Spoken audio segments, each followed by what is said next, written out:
Lee Alexander McQueen is a legend. We all know him and we all think we know his life story. But as you'll find out, he may have been brilliant, talented, and loving to his family, but he was also cruel, dismissive, and especially towards the end, did some truly awful things to people that he didn't even know. Since his death, his memory has been flanderized by the people that own his company, and even his family have spoken up repeatedly about trying to remember him for being a person, not some reductive idea of a tortured artist. This video is largely informed by these books, these documentaries, and I also contacted several people that knew him personally. All sources will be in the top left corner, and extra facts will be on the screen, so you're welcome to pause to read if you're interested, but do be aware that potentially triggering topics will be discussed throughout. This video is about a fifth of the length of the full version. It's shortened because I wasn't sure if anyone would want a 5-hour-long biography of Alexander McQueen on this platform. It's on Patreon, but I don't like having paywall-exclusive content, so if there is something you would like to see in the future, or perhaps even read in a book, do comment to let me know, and if I think it's possible to not ruin my channel in the algorithm, I'll release it here. So, Lee Alexander McQueen was born to Joyce and Ronald McQueen on the 17th of March 1969, following his siblings Janet, Anthony, Michael, Tracy, and Jacqueline. In his early years, Lee was very close to his mother, especially because of their shared interest in Ron's family's Scottish roots and Scottish history in general. However, unlike his mother, Lee's father largely ignored him, which, though that is negatively framed in most books, it actually really wasn't Ronald's fault. You see, his father had actually suffered a breakdown in 1969, the same year that Lee was born, from overworking. And according to Tony, it became so bad that Joyce ultimately had to get someone round their house to institutionalize Ronald in Cane Hill Hospital. Obviously, he couldn't work following this, and so money was in extremely short supply, hence why they were so cash poor when Lee was born. It's also likely for this reason that shortly after Lee was born, the family would move several times. Firstly, to a simple home at 43 Shifford Path in Lewisham, London, then quickly moved again to Burdett Road in Stepney in the East End, and again to a block of flats on Biggerstaff Road in Stratford, which was still quite a rough place to live just because it was recovering from the devastation of being hit by a V-1 flying bomb during the Blitz of World War II. During this time, according to Joyce herself, Ronald was putting in an enormous amount of effort into getting better. He took up calming hobbies and eventually rejoined the workforce as a taxi driver, to firstly try to earn a little bit more money to make ends meet, and secondly not to overwork himself again. Janet, Tony and Michael too would leave education to go into work to help out the family.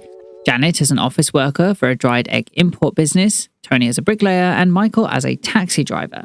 And certainly times were a little easier after the three had jobs, especially considering both boys went into trade professions which Ronald saw as steady and reliable, looking down on anything creative as it was exactly the opposite, though that never stopped Lee, who claims he started drawing at 3 years old and never stopped.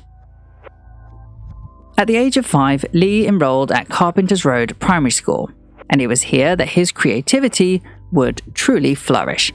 In fact, it was already in primary school that McQueen first announced that he wanted to be a fashion designer, already attempting to make clothes for his sisters, having strong opinions about what he wanted to wear to school, and furnishing his bedroom wall with a picture of Calvin Klein. In fact, it was this early on that large parts of McQueen's personality developed as well. On the positive side, Lee would grow to be very social, playing outside a lot, and by the time he was 6, while on a family trip to Pontins, Lee would discover his sexuality after he fancied the boy that was competing against him in the Prince of Pontins competition. While on the negative side, after Lee damaged his teeth permanently after falling onto a wall playing outside, he would develop a deep-rooted insecurity about his appearance which persisted throughout his life. Especially after he messed up a dive later at the age of 9, again which smashed his teeth, but this time so badly that they caused him incurable, horrible tooth pain. But while this is noted as a true point of difficulty throughout his life, his developing physical insecurities were far from the worst thing that happened to a 6-year-old Lee McQueen. In the same year, 1975, his sister Janet would marry a man named Terence Anthony Hullier, who would go on to have horrific and irreversible negative effects on Lee's life. Janet recalls that in front of Lee, he would strangle her, hit her to the point that she lost 2 pregnancies, and once Lee even almost saw his sister be strangled to death. However, unfortunately, Terence's abuse did not stop at Janet. When Lee was around the age of 9, Terence began sexually abusing Lee. We don't know all the details of this. Lee kept that incredibly close to his chest, and Janet certainly was not aware, but we do know that Terence's abuse would go on for many years, evolving into actual rape by the time that McQueen was 11, at which time he enrolled into Rockaby Comprehensive School, where he was teased for being gay. Naturally, he started cutting school and really not paying attention in lessons. He hated being in education, in fact. Instead, he would find solace in his extensive list of hobbies, including, aside from enjoying his genealogical research with his mother, he was often found drawing dresses, researching the careers of famous fashion designers, researching fashion history in general, playing with their family dog Shane. He also enjoyed working with his friends at a pub nearby the school gates named Reflections. He enjoyed going to church because he enjoyed gospel singing. He grew an interest in birds, joining the Young Ornithologist Club of Great Britain, and went twitching on the roof of a neighbouring block of flats. He also grew an interest in synchronised swimming, joined the swimming team, and even represented his school in national competitions. When he wasn't in swimming lessons, reading, or twitching, most evenings after school were spent in a nearby pie and mash shop with his friends, or going to the back of a local engineering firm near the River Lee, where he and his friends would kiss and fool around with a string of girls, hang out, and smoke Embassy No. 1s. So, Lee, despite the sexual abuse at home and bullying at school, had a very active and filled childhood with great friends and a close family.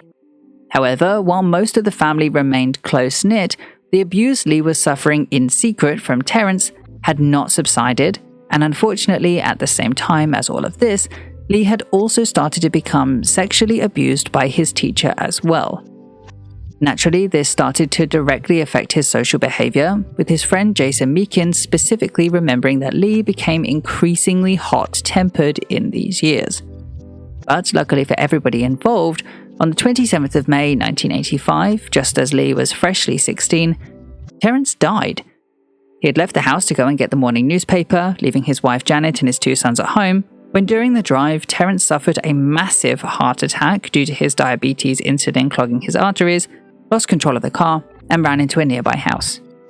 The 35-year-old was taken to Old Church Hospital in Romford, where he later died. Furthermore, in the same year, Lee left Rockaby, and the abuse that he suffered at the hands of his teacher is just never mentioned again in any book, so I assume that also stopped at this time. So, now likely free from abusers and out of compulsory education, the world was Lee's oyster.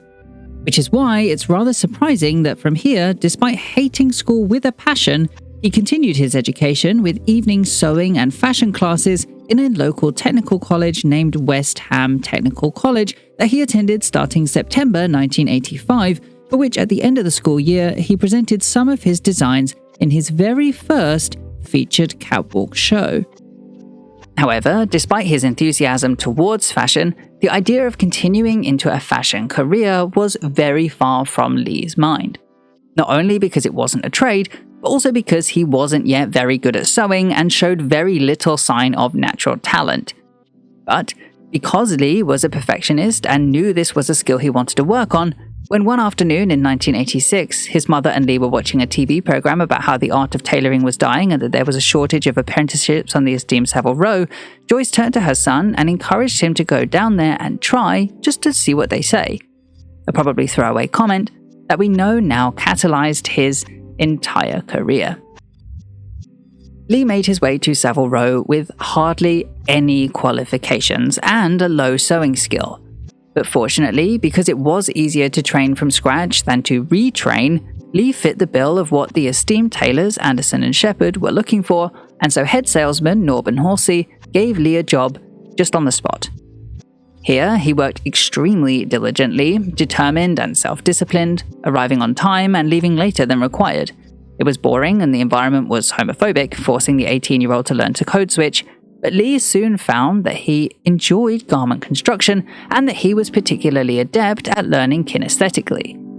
However, not too long after he finished his training and was permitted to work on their high-profile customers, including Michael Gorbachev and Prince Charles, he began to show up late to work, not getting his tasks done on time, and generally just being unreliable.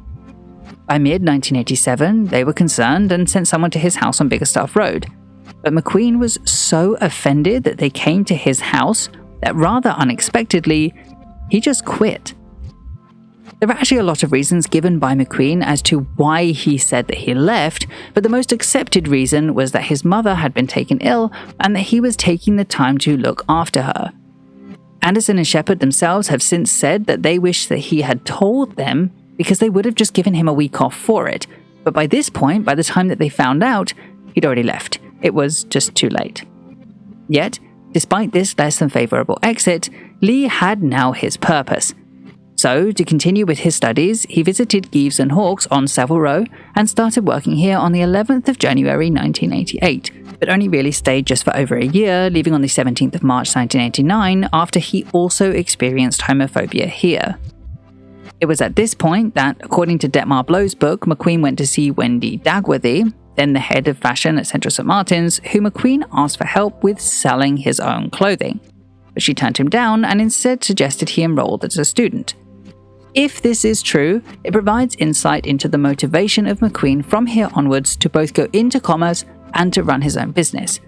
But it's actually very hard to verify this, as most books say that he was not interested in having his own business at this time. Instead, it's more likely he went through a string of smaller jobs holding two at a time, including a return to his old job at Reflections to supplement his freelance work for costumiers Berman and Nathans, and then a little while later with the designer Koji Tatsuno, who ran a fashion label called Culture Shock, and as a pattern maker and cutter under the designer John McKittrick at the brand Red or Dead. However, after Culture Shock went bust and Lee was forced to look for alternative employment, John selflessly pulled out his book of contacts and told McQueen to go to Milan to find work. The biggest designer in the Milan scene at that time was named Romeo Gigli. And though McQueen didn't necessarily rate his design work, he really admired the business that he had created and the innovations that he had made in the industry. So he felt there was something to be learned from him, and naturally he was hired due to his impressive CV, with Lee beginning working for Spring-Summer 91 for the company, splitting his time between the studio in Milan and the factory in Novara.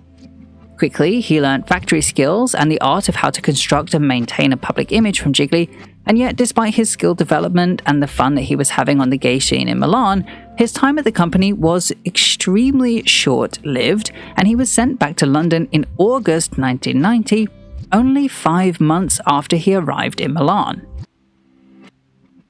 Lee returned to London lacking a clear direction.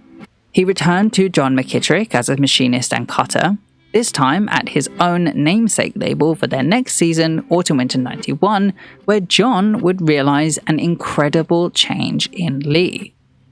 Lee had become extremely curious about all the different aspects that went into his design work, specifically not just the technical aspect of garment construction that he had been so well studied in previously. McKittrick was obviously very happy to answer all of Lee's questions, but he knew he wasn't the best educator for Lee's young mind and suggested him to go back to school as a teacher and gave him the name of Bobby Hilson, who was running the master's program at Central St. Martin's at the time. Lee quickly went to visit Bobby in the St. Martin's building, whipped out the clothes that he had made, and because she was impressed with the quality, she asked him to come back the following day with some of his drawings. When he returned, Bobby told him that all of his accumulated work experience would be the equivalent of a bachelor's degree, and now with the knowledge of how unique his drawings were, she would be more than happy to offer him a place on the master's course, if he could afford it. Fortunately, his paternal aunt Renee Holland had come into a small inheritance after the death of her father Samuel McQueen in 1986, and because she had worked in the rag trade herself, this was her kind of poetic way to pay that forward. As a result, Lee became the first student ever admitted to Central St. Martin's from a non-traditional route. The first to be admitted without credentials or going through the proper channels. And it showed. Due to his lack of formal education, he would make a lot of social faux pas, such as speaking up in class, interrupting guest speakers, being aggressive in his attitudes, and being a generally difficult person to be with, not really understanding the hierarchy of school. Teachers and students alike complained about his behavior to Bobby Hilson, but after the complaints fell on deaf ears, they just took to bullying McQueen themselves. This bullying literally never subsided, and even on the day of the final show on the 16th of March 1992, the now head of the MA course, Louise Wilson, whipped out a bottle of perfume, sprayed McQueen dead in the face, and yelled, "You fucking stink," to which he fell to the ground with perfume in his eyes and called her a C-word. The collection presented with Joyce and her sister-in-law Renee in the audience, and he graduated. Not with a distinction, but with a pass, just like everyone else. As a result, it didn't really look like there was much of a chance of Lee getting a job after this, and no one had inquired of him in that manner immediately after the show, which is usually what students with talent can expect. However, luckily for Lee, there was one very well-trained eye in the audience. Isabella Blow, who at this point was an editor for British Vogue, was unrelenting in her desire to support him in any way she could. She hunted down his contact details, and after her excessive contact attempts after the show, somewhere in the region of 6 to 10 calls per day to Lee's mother Joyce, eventually Lee sold her almost the entire collection for around £5,000, which is around £10,000 today, after which he seemed to try to go back to ignoring her. Instead, he contacted Alice Smith and Cressida Pye at Denza, a fashion recruitment agency, who would help him get interviews with Alberto Ferretti, Maison Margiela, Jean-Paul Gaultier, and Jill Sander, though none of these panned out. It was really only because of this lack of an ability to find work that he would eventually come back to seeing Isabella as a possibility. And she worked for free, getting him more freelance work. She promoted McQueen's name around London. They together chose to use the name Alexander McQueen instead of Lee. She convinced British Vogue to feature McQueen over a few pages in the November issue. She convinced Hamish Bowles, by then an editor of American Vogue, to visit Lee in Tooting Bec when he was in town, and even moved Lee rent-free to her mother-in-law's unused house of 33 Alderney Street in Pimlico, so that he would have a more accessible hub for future visits. Though by that summer he'd already moved out after being quite the menace to his housemates, instead moving into university friend Simon Ungus's two-story house at 169 Lessington Avenue, where he finally had the time and the space to create utterly unencumbered. McQueen was in a real flurry of inspiration. He literally took the kitchen door off its hinges and turned it into a print table and turned anything and everything nearby into clothing.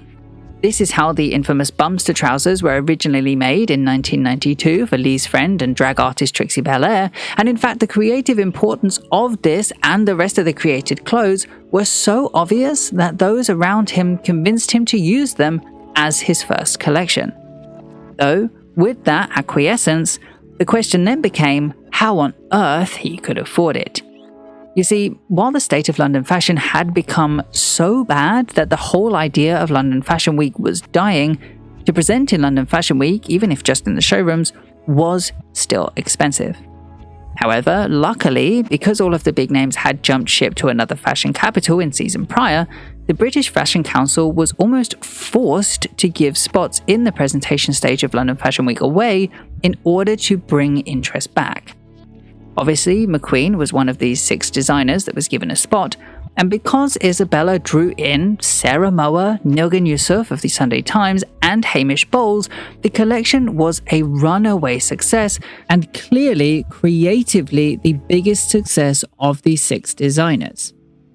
To celebrate, McQueen and his friends went down to Soho, where they bumped into John McKittrick before they moved up to Charing Cross to visit a club in the basement of the pub named Man Stink, leaving the collection outside in black sacks as a way to avoid paying the cloakroom fee. When leaving, McQueen and friends forgot the collection that was next to the rubbish bin, and when they rushed over the next morning, it had already been taken by the rubbish bin men and would never be seen again. But that almost didn't matter. The success had been had, and everyone around McQueen was elated. McQueen's mum, aunt and sisters were all now fully behind his business, but unfortunately his father just didn't see the potential in it and still wanted him to get a proper job with wages. And quite frankly, McQueen was also not convinced he was on the right path either, though McQueen's opinion was quick to change after his following show was such a huge hit that it launched McQueen into the big leagues of fashion, and he was almost forced to acquiesce that this was the path he was on. And yet, still officially unemployed, he didn't have a bank account, was living hand to mouth, and it seems that sometime around this time he had started to have suicidal thoughts, something that would just never truly leave him. Furthermore, due to his lack of finances and because Simon Unglis wanted to move in with his boyfriend, McQueen moved into a ground floor flat that his sister Jackie owned in a Dagenham housing estate in Spring Close in Chadwell Heath. Though because that was too far out of London, a recently disinherited Isabella illegally moved him into her mother-in-law's house at 67 Elizabeth Street, where he would move in together with his new boyfriend, Andrew Groves, who Lee had only recently met around the time of autumn-winter '94, Banshee. Lee and Andrew's relationship was seriously fast. Within only months of meeting, Andrew had become Lee's machinist. They moved in together, they had been on a surfing holiday to South Wales, they began performing in drag together as a pantomime cow, and they both would regularly go to see Joyce, Lee's mother, in her Biggerstaff Road house. However, it was also in the summer of '94 that his friend Billy Boy would recall that McQueen would now become more unpleasant when under the influence, teasing Billy Boy about suicide, which he knew Billy Boy had lost both his parents to. Later, Billy Boy would come to understand that Lee was just goading him into falling out, something that had become common since his time at CSM, according to his friends there, and later this was attributed to McQueen's personal insecurities with his appearance and also with his father's acceptance of his homosexuality. Insecurities that were obviously worsening with his increasing fame and had now begun to affect his romantic life as well. You see, soon after they began dating, Andrew and Lee had put a deposit down on a rented flat in Hackney, and while they waited to move in, they were living in Andrew's flat on Green Lanes. They had no money, no electricity, no hot water, no furniture, and heating only in one room, so it wasn't necessarily the easiest situation for any new couple to live in.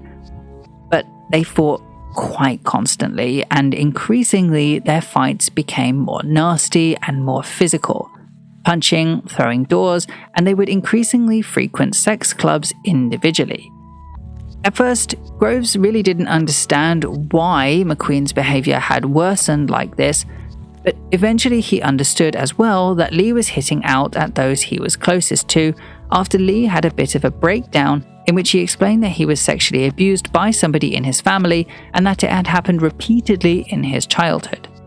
He cried for half an hour and never mentioned it to Groves again, evidencing some really deep-rooted trauma from Terence and from his teacher that unfortunately would just never be worked through, leaving Andrew just to get the brunt of this resulting behavior. This obviously heavily affected their relationship, and as a result, Lee spent increasingly less time at home and more time in the new Clerkenwell workshop. However, this meant that his team were now subjected to a changing Lee, and he soon received a reputation for being a bit of a difficult boss, something that he also wasn't shy of expressing in the press either. And yet, despite his changing personality in private and his growing discontent with the fashion system in the public eye, McQueen became increasingly respected as an artist, leading him to bring in his performance art interest to his design work. In short, he was about to provide a fashion show performance art experience that was impossible to be indifferent about. However, while he may have set out to cause controversy, and he was obviously successful, forcing McQueen to genuinely become famous after autumn-winter '95 Highland Rape, he quickly learned that he did not have control over the imagined narrative that the media could create. This caused him to go through a very tough period where he lost his sense of self quite quickly. He slept with a woman for the first time, and he confided in friend Chris Bird that he was seriously considering just leaving fashion altogether. But fame quickly changed McQueen, and he became addicted to it. Stylist Katie England said Lee became increasingly demanding, forcing team members to action his ideas even if the task was literally impossible. Janet Fishgren, Alice Smith, and Chris Bird all concurred, with Janet saying that this new height of fame had inflated his ego even more than it already was, and now because of his fame, people had to listen to him. They had to at least try to perform these ridiculous tasks. While Chris said that it was because of who he was and who he believed that he was, that he got away with it, which just encouraged him to be worse, and he soon grew temperamental and volatile. In a way, now he had become Alexander McQueen, and he was no longer Lee. Most people in his life even stopped calling him Lee, including his mother, though he begged her to stop, and contrastingly, calling him Lee started to become pretentious, which just fueled the fire of him becoming a truly new person. Plus, his MO of baiting those he was closest to fight also only worsened. Isabella, who'd given McQueen literally everything she had, got the brunt of this, as McQueen didn't care at all that Isabella and Detmar had become homeless after a series of family deaths and 3 failed rounds of IVF, instead choosing just to ignore her or even mock her for her situation, knowingly abandoning her in her time of need. McQueen and Andrew had also had several bust-ups and now ended up not moving into the flat that they had put a deposit down on previously, and instead McQueen ended up moving into a basement loft alone in Geller House on 51 Hoxton Square. Meanwhile, even his family had started to voice their concerns over his financial state, and it certainly hadn't helped that Ronald McQueen, Alexander McQueen's father, had recently been diagnosed with cancer. However, despite their resignations, by this point, at least to those in the industry, it was very clear that he was on the brink of legendary success, and it was this desire to succeed that kept him chasing after it, somewhat giving use to his well-recorded delusional sense of grandeur.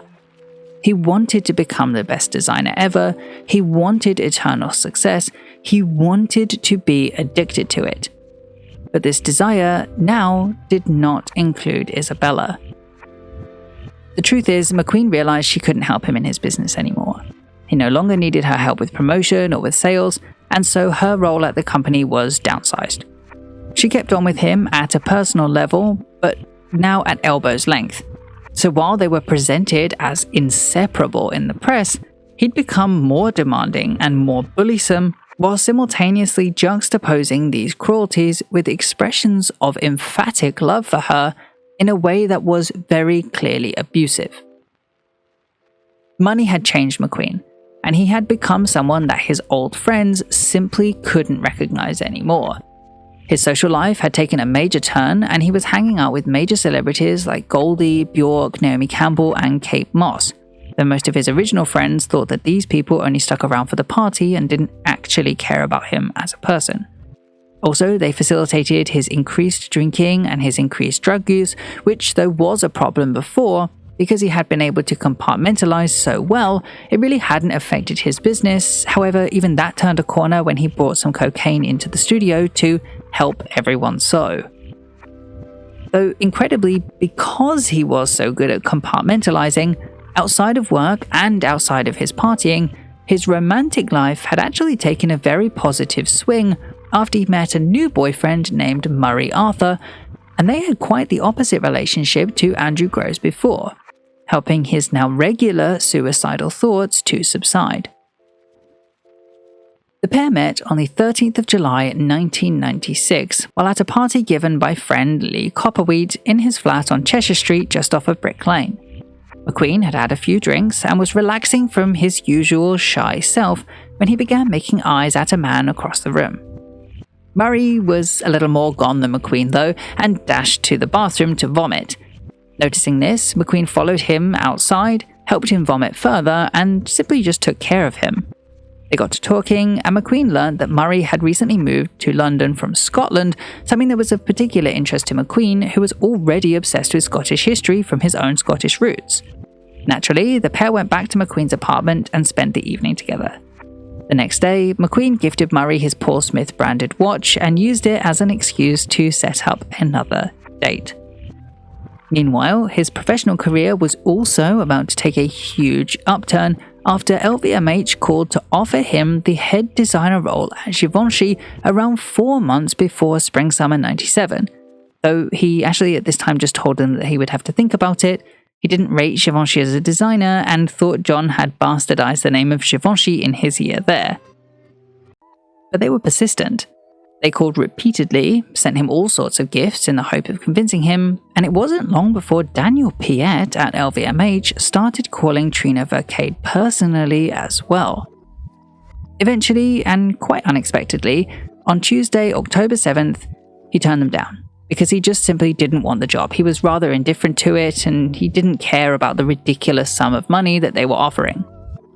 But then he slept on it, and the next morning he got in contact with Detmar Blow's lawyer, John Banks, to begin making negotiations. John arrived that evening, and LVMH sent over a draft contract, which included a section about buying the McQueen brand, though that was immediately rejected. They got on the phone and negotiated up to around £450,000 for a 2-year contract, and eventually booked a contract signing on the 9th of October. But it did not go smoothly. Bernard Arnault called McQueen a horse, which obviously didn't go down too well. They offered to buy the Alexander McQueen business again, though he was now not willing to sell. And at one point, Alexander became so worked up that he had to go to the bathroom to calm down, only for Isabella to call as she had locked herself out of their friend's apartment and needed them to get a locksmith for her right at that moment. But as they returned to run through the documents, Isabella then burst through the door, disrupting the very important negotiations. Needless to say, the event was a complete kerfuffle, but McQueen did eventually sign a contracted salary of $160,000 per year, which at the time would have been somewhere around £300,000. A huge sum, sure, but a pittance of the $1 million that his rival, or unofficial rival, John Galliano, was earning at Dior. Alexander, now back in London, had only 5 days to put together his creative team to add to the current team of 60 employed at Givenchy Couture, and he knew who he would pick, but one noticeable absent name was Isabella Blow. She just didn't know it yet. In regards to why, there were many rumours, but most believe this was down to Alexander's jealousy of Isabella's wandering eye for talent after he told the press that she couldn't be his muse because she had too many protégés. Namely, by this point, she had Philip Tracy, Reva Mivas-Agar, Julia MacDonald, the models Sophie Dahl and Stella Tennant, amongst many others. But what really upset Isabella wasn't just the fact that she didn't get the job. The real slight was that she had been replaced. As a muse by Annabelle Nielsen, then wife of Nat Rothschild and someone she introduced McQueen to but had grown to become the most important female figure in McQueen's life, a fact Isabella told Daphne Guinness that was her worst introduction ever made, and as a stylist by Katie England.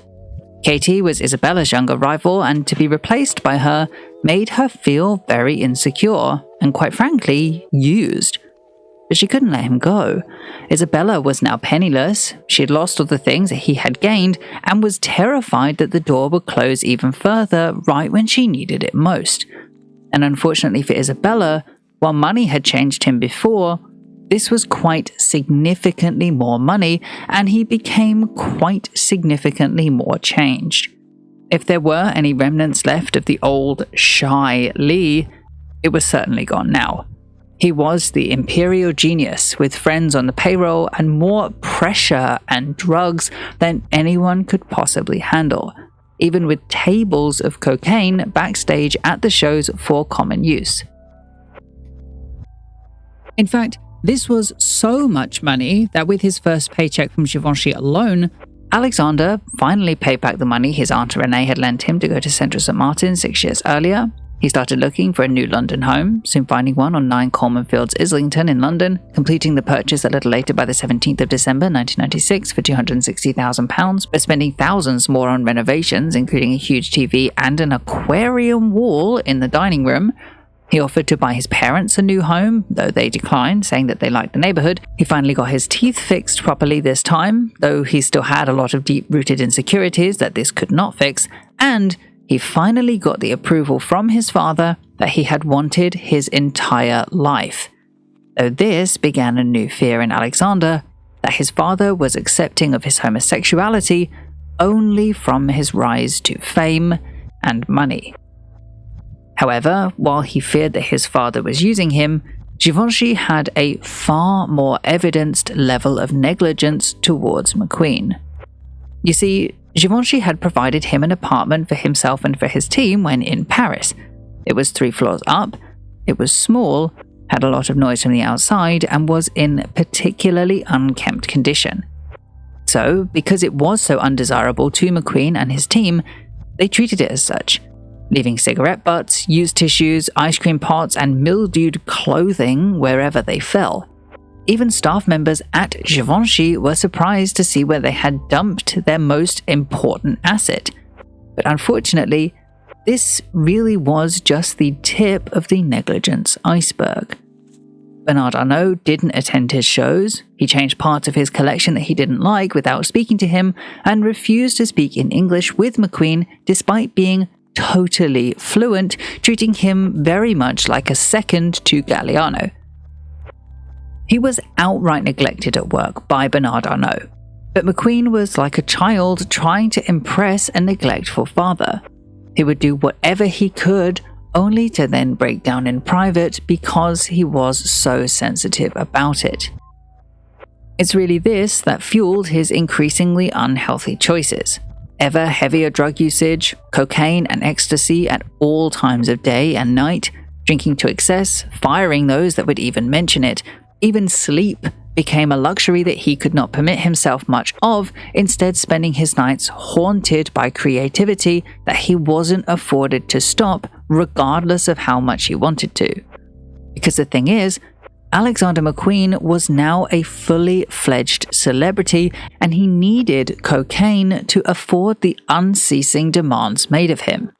In just the few days after his debut, Spring-Summer 97 Haute Couture, he had countless interviews, client appointments. Patsy Kensit commissioned a wedding dress for her marriage to Liam Gallagher. He finally moved house with Murray. On the 25th, he walked in Rei Kawakubo's Autumn/Winter 97 menswear line. On the 27th, he showed his collection It's a Jungle Out There. And on the 12th of March, showed his debut Givenchy ready-to-wear collection. It was a total whirlwind, and yet no one was treating him in a way that bequeathed someone of his influence. And it wasn't just his bosses. Notable examples of industry insiders treating him poorly were Kate Moss and Naomi Campbell, who were not yet his friends, but Michael Ungless remembered treating him particularly disrespectfully. Even publicly, things weren't any better. His friend Anne Dagnot remembers specifically from 1996 through to 1999, Lee was all but bullied by the media for his, quote, British vulgarity. His appearance, the brutalist nature of his manners, and the provocative nature of his work, which they often called misogynistic, that was only made worse when McQueen clapped back, giving them more material of the brutish behaviour that they accused him of. However, with that said, his public persona wasn't solidly negative, but more polarised. He was either hot or not, misogynistic or for strong women, the pride of England or a national embarrassment, causing for him to be both simultaneously big-headed, believing the hype, and becoming jaded from the lack of control that he had. Plus, unbeknownst to the public, LVMH was having the same controlling stance over Alexander as he was projecting onto his friends and colleagues. They instructed him on where he could go, who he could see. He was no longer allowed to gay pubs and sex clubs, no more prostitutes, no more drag queens, and certainly no friends from the old days.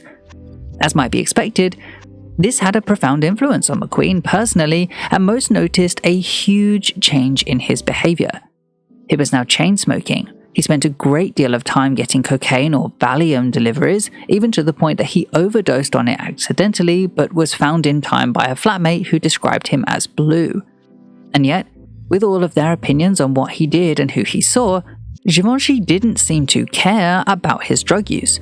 Because if he's under that much pressure and it kept him going, it served a purpose. However, really, the purpose that it was serving for Givenchy was only mooted by their inability to let him be creative, which meant that, unluckily for McQueen, the effect of this creative gilded cage was blamed on him. He had all the pressure to be shocking and to be provocative and to make sales, without the freedom to be. Eventually, he became at a tipping point, and it became so toxic that rumors had begun that he would be fired. As a result, Alexander just changed. He became more corporate and focused, yes in Givenchy, but more noticeably in Alexander McQueen, where he would just regularly discuss salability and strategy, which, at least to LVMH's delight, worked. By the second couture show, named Eclectic Descent, it was clear that this new manner had helped him hit a real stride. The collection was a hit, both technically because he had already mastered the new techniques taught to him by the atelier, but also creatively, as the theatrics were remembered as equally as the fashion. McQueen's reputation, therefore, was completely through the roof. He won his second Designer of the Year award from the British Fashion Council in 1997, and even those at Givenchy had started to take him seriously because of all the press that he drummed up. Leslie Johnson, then ready-to-wear director of Givenchy, forced the heads, in fact, to treat him better and got him a better place to live on the Rue de Brac and even got him a company car and driver. He, of course, still hated it. The clients looked down on him, he was still in his gilded cage, and frankly, he wasn't treated as well as Galliano was being treated at Dior, with their endless budgets and resources, despite him being technically more capable than John. So even though he was doing incredibly well in the public eye, that didn't actually help anything behind the scenes. Meanwhile, in his love life, things were just equally as conflicting. His once glorious relationship with Murray had become extremely strained. Murray had stopped working for Alexander McQueen and had found it difficult to find another job. But he'd still been overspending for some time, and his overdraft amounted to more than his yearly salary. Then, one evening towards the end of 1997, they had a screaming row over the phone, and Murray took a mixture of pills, vodka, and gin. He overdosed that night in their home, but incredibly mid-overdose, he came round long enough to see Alexander's dog Minter stood over him, who convinced him to call an ambulance, and luckily he did survive. But McQueen was livid. He didn't want to talk to Murray after that and had taken it personally that Murray would do something like this, telling Chris Bird, his friend, how dare he try to kill himself in my fucking house. Murray left for Scotland soon after, going from everything to nothing. In the same month, September 1997, while Murray was still away but still technically dating McQueen, Lee met a new man named Archie Reed in a club on West Central Street, London, named The End. He was blonde, good-looking, he'd been married, and even had a daughter when they spent the evening together. Alexander and Archie were together in a somewhat unofficial capacity from that point onwards for about 12 years on and off, sometimes even with years in between, but becoming arguably the romantic relationship that defined McQueen's love life. It was never an exclusive relationship, but Archie believes he knew McQueen better than anyone, and it's very likely that he did. There was a connection between McQueen and Reed that was unlike anything he'd ever known before. Archie effectively offered McQueen a perfect blend of freedom and stability. Though, of course, because the relationship wasn't exclusive, he soon began to see other men, including a porn star named Paul Stagg, and in April 1998, he met a 25-year-old named Richard Brett, with whom he had a very one-sided relationship. You see, while Brett was more indifferent, McQueen would pour himself onto the 25-year-old, confiding in him about the sexual abuse he suffered from Terence and his teacher. Though interestingly, he also confided in Billy Boy and Detmar Blow around this same time as well, who each said that it helped contextualize his often self-destructive nature. You see, despite those around him telling him endlessly how much they admired his work and the fact that he did truly believe them, he could still find no compensation for his personal insecurity, which meant that his sexual abuse trauma would just continue to eat away at him while he did no psychological work to overcome it and instead continued to use it to inspire collections that were regularly lauded. Which meant that as the shows gained him constant praise over and over again and an ever-increasing fame with it, McQueen's anxiety around shows growingly worsened, affecting his behavior awfully before each show. However, this wasn't McQueen's only personal trouble. You see, much to McQueen's jealous fears, Isabella had found herself a new replacement for McQueen in Jeremy Scott, who she championed from spring-summer 99, something that Isabella knew would cause paranoia in Alexander and used it to taunt him thusly. As a result, Alexander felt even more insecure. He asked Richard to move in with him, and 6 months later, Alexander proposed. Brett turned him down, of course. Gay marriage wasn't legal yet, and Brett, still only half in the relationship, felt that he was too young. By the spring of 99, Alexander realized of his own volition that something was just intrinsically wrong. He looked himself in the mirror, realized he was just not happy, and decided that he should do something about it before his 30th birthday. However, this actually didn't manifest introspectively, healing his past wounds. Instead, throughout 99, McQueen just began obsessing over becoming skinny through the use of diets, exercise, and liposuction.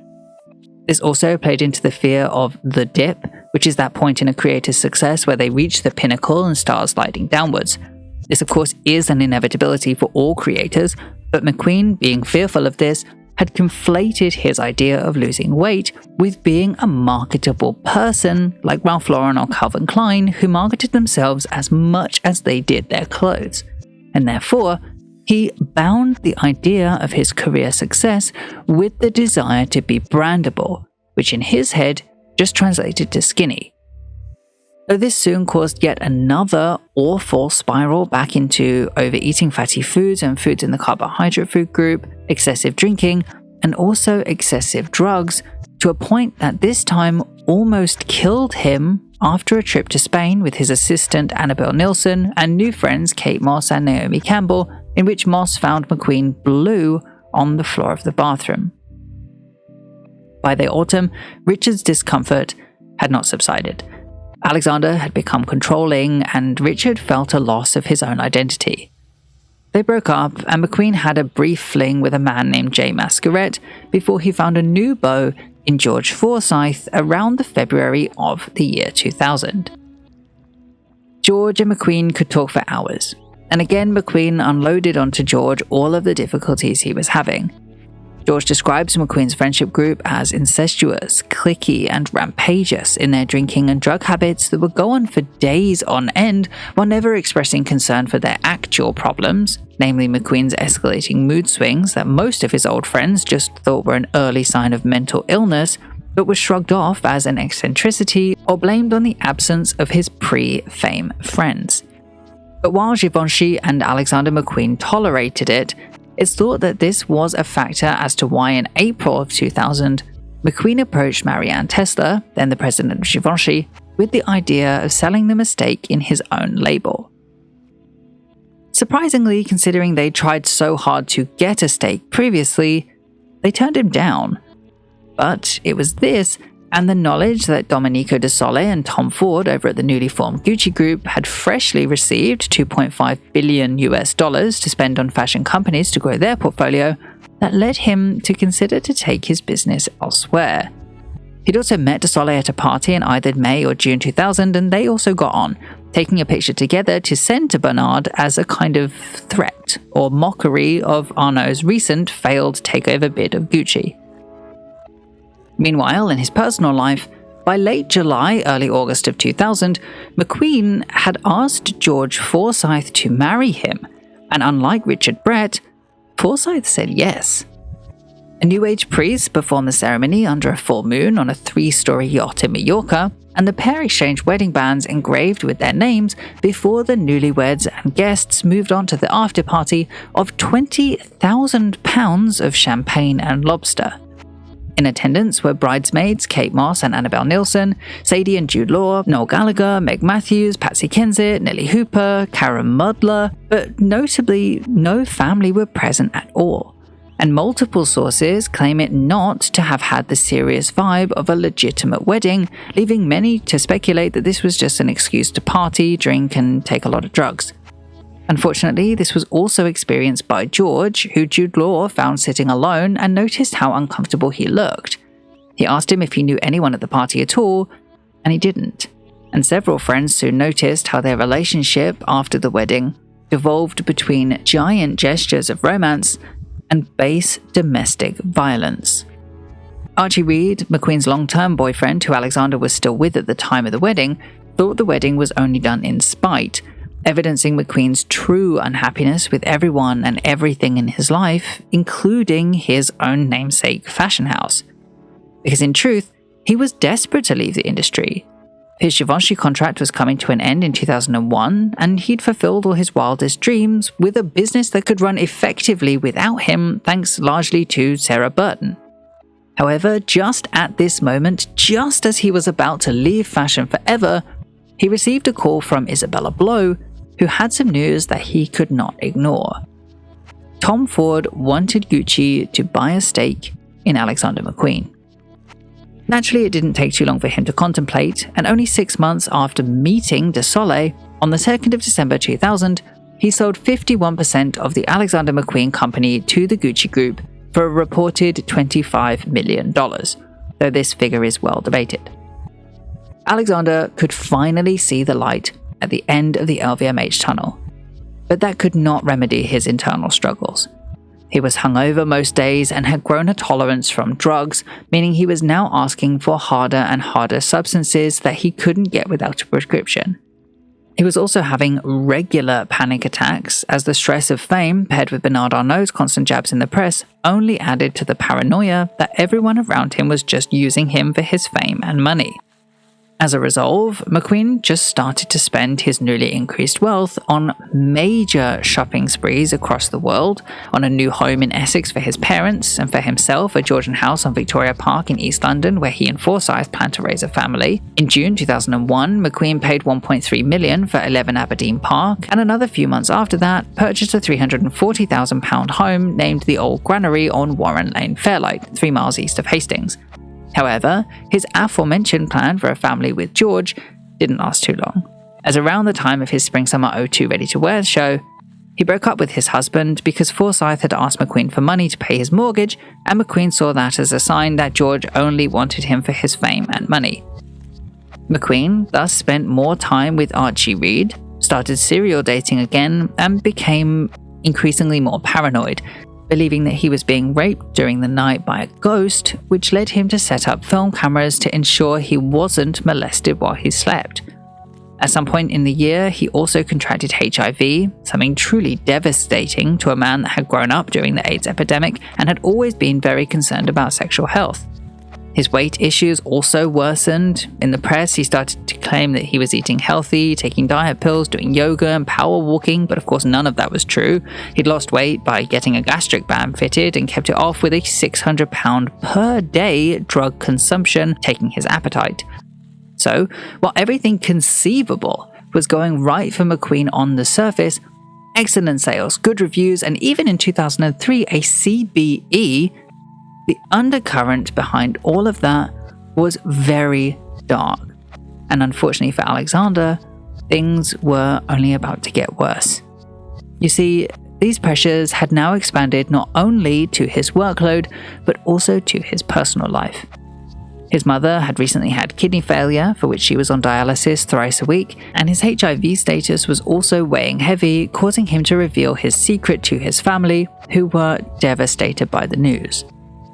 Fortunately, and perhaps because of this fear, around this time, McQueen himself would notice again just how destructive his life had become. His addictions and his behavior was not something he wanted to put up with anymore. He personally made several attempts to get clean with professional help, including a stint in a rehabilitation clinic in California, though unfortunately this didn't work, and his drug use instead just got worse, forcing his staff to accommodate his increasing addictions, even requesting drug rooms for when he was on press tours, refusing to show up if that need was not met. This also affected his romantic life, evidenced by new beau Glenn Andrew Tew, who he met in the autumn of 2004, but again McQueen was just really paranoid throughout, this time forcing Glenn to spend beyond his means on gifts for Alexander to prove his devotion. He'd regularly throw Glenn out the house, sometimes spending months without talking to each other, and McQueen once even hired a private detective to follow Glenn when he was away in New York because McQueen just didn't trust him. As a whole, the relationship was mostly just fueled by a shared love of drugs, specifically cocaine, alcohol, and sleeping pills, which they would mix together to create a particularly potent poison that certainly did not help his developing mental struggles. In fact, it's actually likely because of his declining mental health that McQueen wasn't able to notice the sharper mental decline of his friend Isabella, who was still being held at arm's length. You see, while he and Daphne Guinness had paid for her to have stays at various mental hospitals, she had been growingly suicidal, erratic, and had been diagnosed with both bipolar, depression, and ovarian cancer, which meant that she would never be able to have the children that she had long dreamed of. Hoping to repair their distance, Isabella invited McQueen to Hills for a weekend together. She prepared endlessly for it, hanging a portrait of McQueen in the Great Hall, allowing 2 of his friends and his dogs to come. She arranged for elaborate and expensive food to be present and for them to go to view houses together as an activity. But when McQueen arrived, he spent most of the time in his room taking drugs with his friends. He didn't eat the food she prepared at all and asked the chef to just prepare some uncooked cheese. He didn't go on her excursion, and he didn't even realize how bad Isabella's situation had become because she had finally stopped discussing suicide. A good sign in his mind, but this trip hurt Izzy more than he could have ever imagined, leaving Detmar to say that this was her last straw, evidenced as she changed her will shortly after to remove McQueen. Soon after, on the 5th of May 2007, she announced that she would go shopping, but instead trailed into the garden with a jug of paraquat weed killer and glugged down the liquid. Contrary to how her death is often hyperbolized, Isabella's death was slow as she sat in bed for 2 days in a hospital in Gloucester waiting to die. In the years after her death, a plethora of stories would be told inflating the glamour of her death.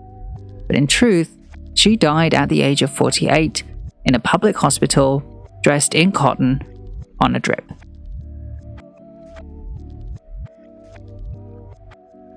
McQueen was inconsolable at Isabella's funeral. Detmar said he was sobbing his eyes out, and Daphne remembers him looking broken. He blamed himself for her sense of loneliness, and he was quoted saying that he wished he could have done more. On October 5, 2007, he debuted his self-condemnation and grief in Les Dames Bleues, Spring-Summer 08, which was a show dedicated to Isabella's memory, praising her for everything she had given him and taking his bow with her other muse, Philip Tracy. Almost immediately after the show, McQueen boarded a plane to Kerala, India with Glenn Tew, still then his boyfriend, for some soul-searching. Glenn remained there for only about a week before travelling to Australia for his grandmother's birthday, while McQueen went to Bhutan to meet up with his old friend Sean Lean.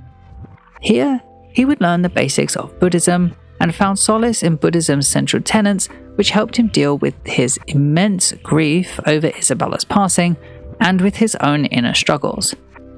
When he returned to London in November 2007, he took a taxi from Heathrow to Soho to visit Glenn, handed him a set of Buddhist prayer beads, and broke off their toxic relationship.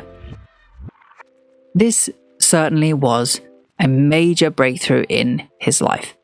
He'd finally found a new optimism for life, and that came with a string of positives. Gucci agreed to a pay rise in April 2008 to the tune of £10 million per annum. He bought his sister Janet a home next to his, and he found himself a new home in Mayfair on a significantly more quiet street than his Hackney home. But unfortunately, this period of freedom and peace was not to last. Firstly, his beloved dog Minter contracted cancer, and then on November 6, 2008, Michael, Alexander's brother, had a massive heart attack in Heathrow and died in his taxi before fortunately being defibrillated back to life. However, as it happened, with McQueen's new interest in the Buddhist idea of rebirth, this then fed an unhealthy interest in what lies beyond death, and he began asking his brother endless questions about what he saw. By the end of the year, for an undisclosed reason, Archie and Alexander decided to separate for the final time, and this, unfortunately, only worsened his feelings. Jackie McQueen was quoted saying that he started to fall down a very self-destructive path after this, and his other friends told that he discovered a new vice in crystal meth. His mother, Joyce, his sister Janet, and some of McQueen's closer friends, including very notably Sebastian Pons, who tried endlessly to help him, became concerned about his erratic behavior, while his brother Tony was now concerned about his extremely demanding work hours that saw him very rarely go home and sleep in a bed at the office.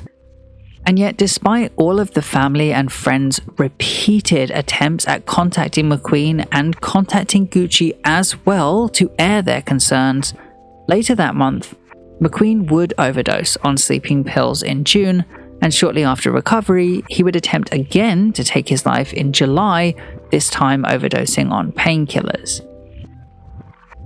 Contrary to what is believed now, in that McQueen was actively trying to take his own life at this time, at the time his doctor, Dr. Pereira, believed that these attempts were just cries for help and prescribed him antidepressants that he only ended up taking for about a week.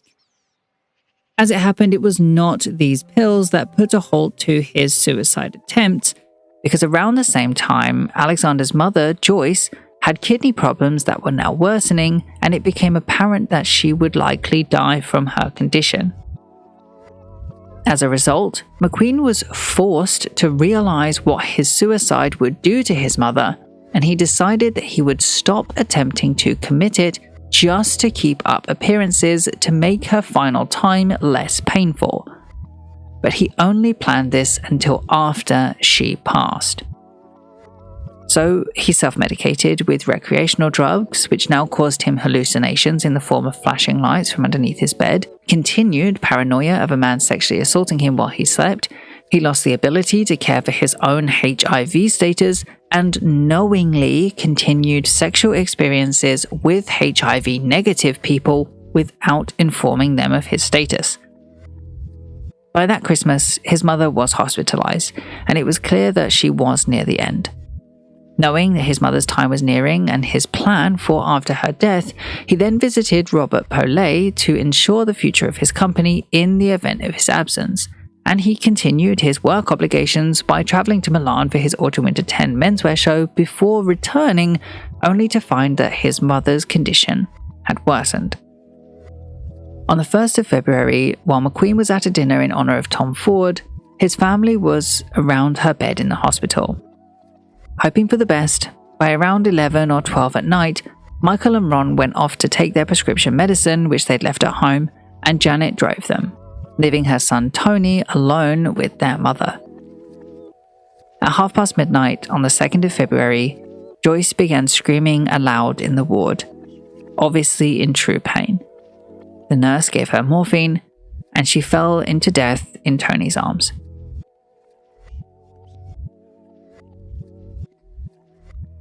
The next few days are somewhat hazy in memory, but we know that between Wednesday the 3rd of February and Sunday the 7th of February, McQueen spent a decent amount of time with his family.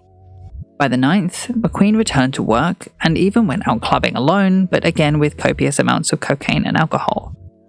By Wednesday the 10th, Alexander took his team to dinner, and later that evening he met up with Annabelle in his Green Street Mayfair flat, where they began to plan their annual March birthday trip together, until 3 a.m. the following morning, when Annabelle made her exit, leaving McQueen alone in his apartment on the day before his mother's funeral.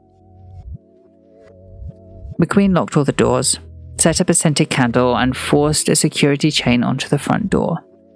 He took a substantial amount of cocaine, sleeping pills, and the painkiller/tranquilizer Midalazam, and he grabbed his copy of Wolf von Lekenwick's Descent of Man, on the back cover writing, "Please look after my dogs. Sorry, I love you, Lee.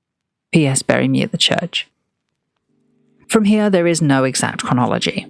It's clear that after 2 possible attempts at cutting his wrists with kitchen knives, he took the cord of his dressing gown and strung one end around his neck and the other around the shower. When that buckled under his weight, in his 4th attempt, he took his favorite brown leather belt, removed the clothes from the guest bedroom, and used the rail in the closet to hang himself, succeeding in the process. Approximately 5 or 6 hours later, at just before 10 o'clock, McQueen's housekeepers, Cesar and Marlene, returned to work, finding McQueen's body hanging lifeless in the wardrobe.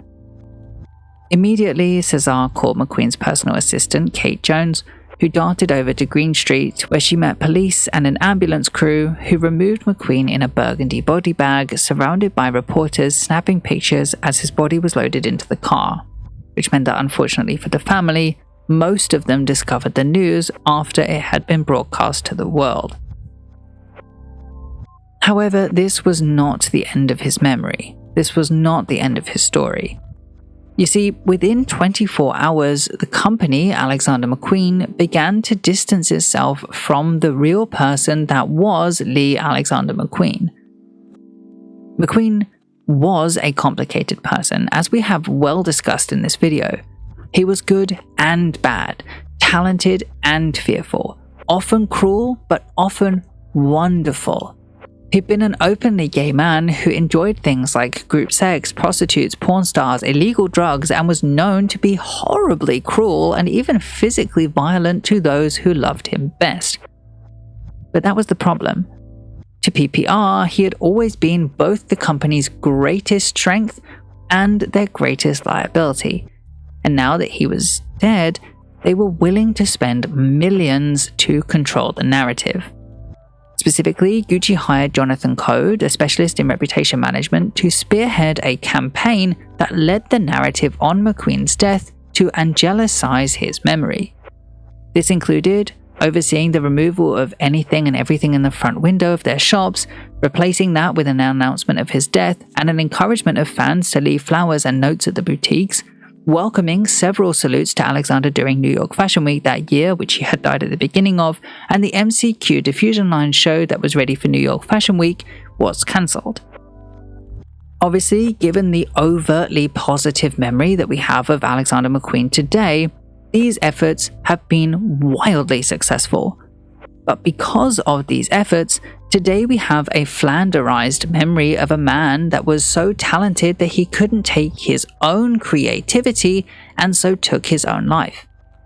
But this narrative actually just moves the blame of his suicide onto McQueen as a person and away from both the horrifically demanding work schedule, the sexual abuse that he had suffered from ages 9 to 16, and the fact that though the people around him knew that he was suffering and knew that he was suicidal, chose not to care.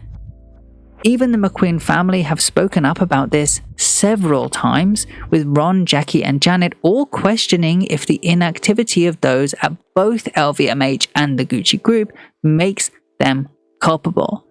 Because though the family is sure that PPR acted within the law, they note a lack of compassion in the efforts to retain good public perception, with the example given that the family weren't allowed to see his Green Street apartment nor choose any mementos to remember him by, as by the time they were permitted entry, it had all been boxed up and moved out for valuation by PPR.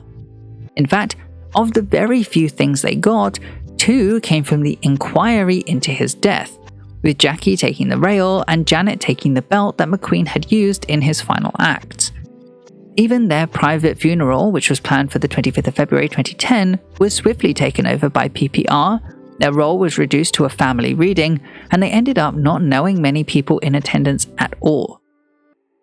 Seemingly, the only part of his passing that they really had volition over was conducted towards the end of May 2010, when McQueen's sisters and Tony, but not Michael because he was recovering from a heart attack and not Ron because he was also too sick from cancer, took a trip to Kilmuir Cemetery on the northern tip of the Isle of Skye to bury the cremated remains of their brother in the place he most wanted to be laid, while a Scottish piper played. Tony laid the urn, and everyone placed a handful of earth atop. His public funeral, also hosted by PPR, was then held on September 20th, 2010, and 1,500 guests, many of whom celebrities, gathered at Sir Christopher Wren's church at the top of Ludgate Hill for the funeral. His family sat apart from the celebrities and models, and very noticeably felt out of place. 2 months later, his father was delivered a note on November 11th that his personal effects of your late son, which do not have monetary value, had been moved to a big yellow self-storage unit. Jackie and Janet were granted permission to visit and go through what PPR had decided wasn't worth selling, but things had been abandoned so long and cared for so badly that they cried when going through the very small selection of boxes and left feeling more empty and alone than ever before. Is it fair to entirely blame PPR for this? No, not entirely. Alexander McQueen was one of, if not the, most financially successful luxury fashion companies to come out of the decade entirely. And from their perspective, that's an enormous asset that was at huge risk from his death. So damage control was really all they could do. But it's understandable why the family would feel so cut out, and why in the end we are just left with the reductive memory of a complicated person who had more to him than a simple narrative story. Alexander McQueen was not just a brand, he was a person. A deeply troubled person, yes, but towards the end there were few that were willing to see that, and there were few that were willing to help change that. I hope moving forward we can still remember McQueen as the true creative genius that he was, but that we understand that a great disservice was done to this man whom the creative industry as a whole, not just PPR, wrung dry by any means necessary. He gave us so much, but we returned that with too much money and too little humanity. Thank you so much for watching. Make sure you like and subscribe for more videos like this one in the future. Check out my beauty channel Underskin for videos like this one but about beauty brands, and a special thank you goes out to my patrons over on Patreon, some of whose names are on the screen now.